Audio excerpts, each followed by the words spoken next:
ହେଇ ଆସିଲା ଲୋ ଖାଲି କହିବ ମୋ ବୋଉ କହୁଛି ବୋଉ କହୁଛି ବୋଉ କହୁଛି କଣ କହୁଛି ରାତିରେ ବାହାରକୁ ଯିବନି। କଣ ପାଇଁ ଭୂତ ଆସିବ, କିଏ ନେଇଯିବ ମତେ। ନିଜେ ଗୋଟେ ଭୂତ ଭଳିଆ ଦେଖାଯାଉଛି ମୋଟି ହାତୀକୁ କିଏ ନେଇଯିବ କହିଲା ମୋ ବୋଉ କହୁଛି ମତେ କଣ ନେଇଯିବ। ମୋ ବୋଉ କହୁଛି ମୁଁ ସୁନ୍ଦରୀ। ସବୁବେଳେ ତା ବୋଉ କହୁଛି ଆଉ ତା ବାପା କିଛି କହୁନାହାନ୍ତି। ମୋ ବୋଉ କହୁଛି ମୋ ବୋଉ କହୁଛି ମୋ ବୋଉ କହୁଛି ମୋ ବୋଉ କହୁଛି ମୋ ବୋଉ କହୁଛି ପିଙ୍କି ଭୂତୁଣୀ ସାଙ୍ଗରେ କୁଆଡେ ଯିବୁନି।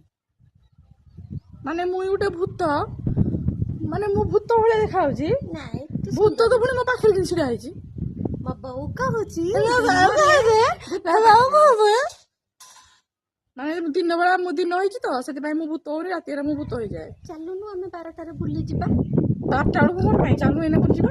ନାଇଁ ମୋ ବୋଉ କହିଛି ଦିନରେ କୁଆଡେ ଯିବୁନି। ଆଉ କିଟା ରାତିରେ ଖାଲି ଯିବୁ। ରାତି 12ଟାରେ ଯିବା। 12ଟା ବେଳକୁ କୁଆଡେ ଯିବୁ। ଭୂତକୁ ଡୁଙ୍ଗିବା।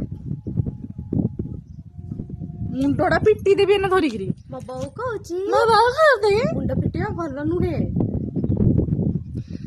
ହେ ଭଗବାନ, ସବୁବେଳେ ଖାଲି ତା ବୋଉ କହୁଛି। ମୁଁ ତାହେଲେ କହିବି ମୋ ବାପା କହୁଛି। ମୋ ବୋଉ କହୁଛି ମୋ ବାପା କହୁଛି ଭଗବାନଙ୍କୁ ଡାକନ୍ତିନି। ଆଉ କାହାକୁ ଡାକି ତତେ ଡାକିବି।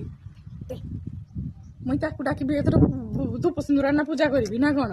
ମୋ ବୋଉ କହୁଛି ମୋ ବାପା କହୁଛି ମୋ ବାପା କହୁଥିଲେ ତୁ ଖାଲି ହାତେ ତୋ ବାପା କହିଲା ଖାଲି ତୋ ବୋଉ କହିବ। କହିବି ତୋ ବାପାକୁ ବାଡେଇବ। ଏଖୁଣି କିନ୍ତୁ ଫୁଲେଇ ଯାଉଛନ୍ତି 2 ବର୍ଷିଆ ଛୁଆ କି ଫୁଲେଇ ନଜର ଦେଖୁନ ମା। ହାय ହାय ତୁ ହାୟ ହାୟ ମତେ ମାରିଦେଲା।